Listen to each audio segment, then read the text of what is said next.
There's nothing that I haven't seen. Putting my life at risk ain't nothing to me. I rep to the death inside a young mind. 11-year-old said to me, what's going to happen? My mum dies.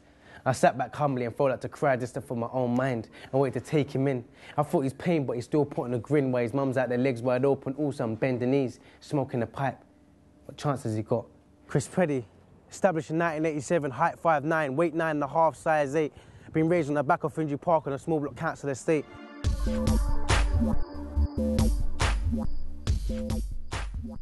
I think I'm more or less of a poet / artist. I always try and bring my drama out, always try and bring my music out. When I was a kid, my main influences really was just kind of really hanging out on the street. There was nothing really much for us to really do. I love my football, so I used to do a lot of that, and I done a lot of drama. And I got to the age of 12 and I was playing for the Arsenal youth, and football was really my life. My role models when I was growing up will have to be my brother and my mum. They basically keep me going every day. My brother, I look at his picture every morning. Well, my brother passed away in a tragic way. He actually got shot. And I started smoking, taking drugs, and then I lost that passion for the football. I lost that thrill, that fire. I was living with crackheads, I was living with alcoholics. A lot of my family's in prison, a lot of my friends were in prison. Gang wars, it was just all happening here, do you know what I mean? Finchley Park was the front line.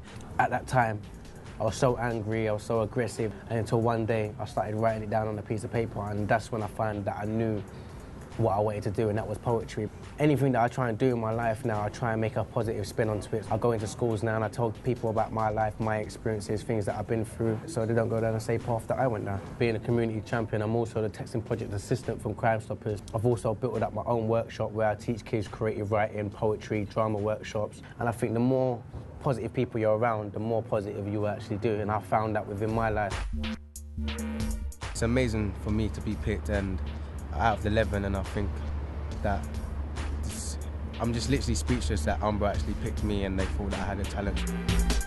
This is the old Arsenal Stadium, the real Highbury, so this is where it kind of really all started. We used to kind of like peep in the little fences and sort of like watch the games through the fence. Like, don't ask us how we found out how to get over, but we used to get over anyway, go onto the football pitch and play for half an hour. This used to be like the front doors where we used to just come and see the main players and be like, you right, kudos. So you just got a load of people just feeling the vibe, everyone's all in red and white. And once one person starts it, it's kind of like a chain reaction. Everyone's like, he comes from Senegal, he plays for Arsenal, Vieira, and everyone's like, oh. All you need to do is listen out for the roars. That's it, 1-0 to Arsenal. What, another roar? Oh, 2-0 to Arsenal. And I'm dying to see England win the World Cup. England shows that anybody, no matter where you're from, we can all come together as one. It's about uniting, it's about coming together as a collective. There's no need to hang around on the streets no more. There's nothing out on the streets for us. Express your talent or express anything that you've got. You know when you've got a dream or you've got a passion to do something and you never really bring it to the forefront. Sometimes we go through our past and sometimes people reach that sort of potential. Sometimes people end up getting into a dead-end job and then they just carry on working and go through life. But when I say thoughts become things, make your thoughts wherever it is, whatever your passion is, make it become reality. So it's basically saying anything's possible.